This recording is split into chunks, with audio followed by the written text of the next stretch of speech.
In this video, I'm going to show you how using gels in the studio can add a splash of colour to your backgrounds. AdoramaTV presents Take and Make Great Photography with Gavin Hoey, where you'll learn how to take stunning photos and then polish them in post-production. Hello, I'm Gavin Hoey and you're watching AdoramaTV, brought to you by Adorama, the camera store that has everything for us photographers. And today I'm joined in the studio by Philippa. She's going to be the model for today, and this video is all about coloured gels. So coloured gels, these little pieces of plastic, can be an absolute godsend if you're working in a small studio environment like me and you don't have dozens of different coloured backgrounds at your fingertips. Now you might have noticed in my previous videos I've shot with a dark grey background, and there's a reason for that. It's because I like it. Not only do I like it, but it's also really handy if you want to change the colour by adding gels. So let's see how this is going to work. So at the moment I've just got one key light above Philippa and nothing in the background at all. Let's just take a picture, see how this comes out. Okay, here we go. So with that shot, as you might imagine, what I end up with is a background that's dark. But did you imagine it was going to go that dark, completely black? Well, grey, if you don't light it, is going to go black. However, if I add in a background light, for example this one, and I add in a gel, I've got a red gel in here, that is going to completely change the look of the shot. Let's take a picture and show you. Here we go.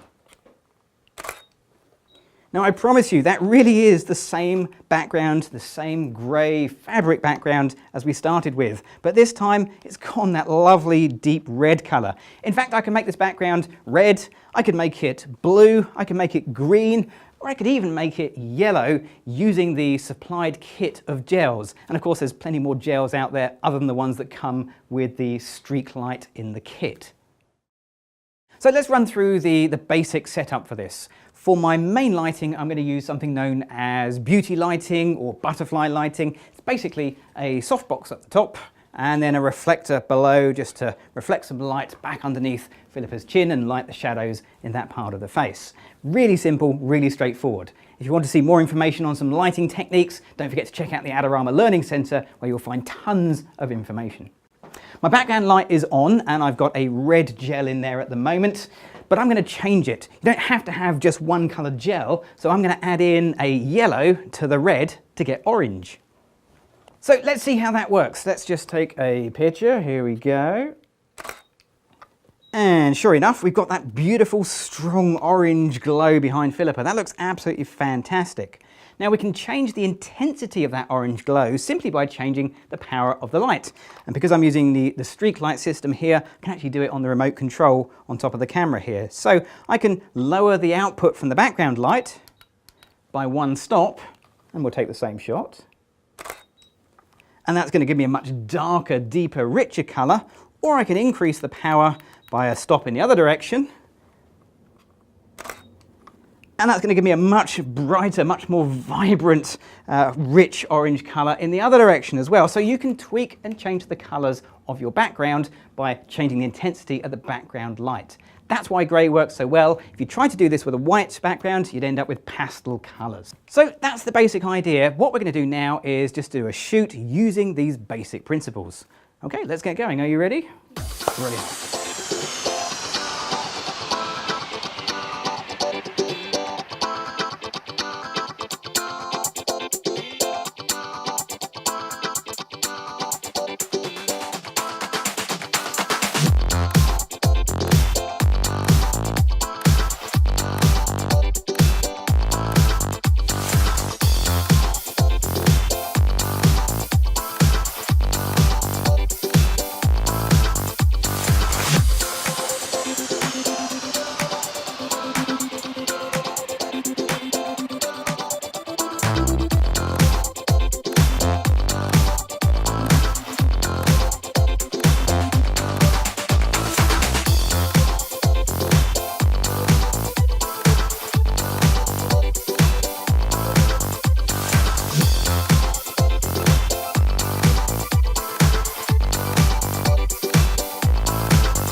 Well, there we go. We got some absolutely fabulous pictures there. Philippa, what a star. And I think they're going to look absolutely wonderful, but I don't know. Let's get them into Photoshop and I'll edit my favourite picture right now. Don't forget to check out Adorama's latest contest and your chance to win amazing prizes.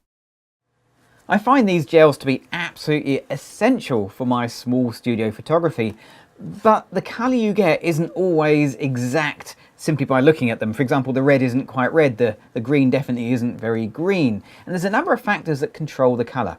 Yes, we saw in the video that changing the background light will change the colour, but there's other factors, more subtle factors, things like the white balance you use, and also the background you project your colour onto. The grey I use perhaps isn't quite perfectly grey. I think there's definitely a hint of blue in there. So if you want a pure grey, go for something like a roll of continuous paper, Thunder Grey. What a great choice that would be if you're doing a lot of gel work. Alternatively, you can do what I do, which is just pop into Photoshop, and we're going to make a few changes to the colour there. So here in RAW, I'm going to jump over to the HSL/Grayscale tab. And of course, if you're using Lightroom, it's exactly the same in Lightroom. Here I can make adjustments to the hue, the saturation and the luminance of the colours in my image. Let's start with the hue. Looking at the picture, the plan was really simple. We've got this sort of purple chiffon material. I gelled the background to go purple and we chose the makeup to tie in. But somehow, somewhere along the line, doesn't quite come together. This lipstick is definitely the wrong shade of purple. So let's see if we can change it. And we can change it by moving these sliders that are appropriate. And I think the lipstick is kind of magenta-y. If I move the magenta slider, yep, you can see I can really shift that around. And I can match the lipstick to the background and the chiffon, but it just doesn't look right. So rather than doing it that way around, I'm going to match the material and the gel to the lips. So if I move the purples, yep, there we go. We can just make it a sort of a pinky purple. And maybe we'll just push a little bit more magenta up as well. And now we're getting a little bit closer in colour, and that looks a lot better. But we can do more than that, of course, because we can change the saturation too. So on the saturation, we'll just pull up the purples a little bit, and maybe just pull down the magentas. Now we're getting a much closer match. Finally, we've got the luminance, and I can make my purples brighter, and maybe just pull that down, or pull up, yeah, let's just pull that up a little bit on the magentas.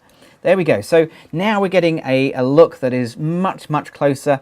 I'm not going to worry about absolute accuracy. It is a feeling that I'm looking for rather than an exact copy in colour. And just to show you where we started, that's what came out the camera.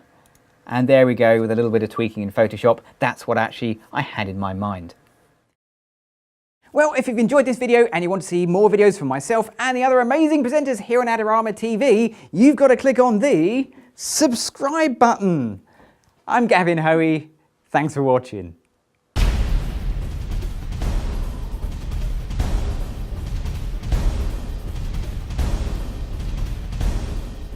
Do you want great looking prints at low cost? Be sure to visit our easy to use online printing service. Adorama Pix has professionals who treat your images with the utmost care that you can count on. For a quick turnaround on photos, cards, or albums, use AdoramaPix.com.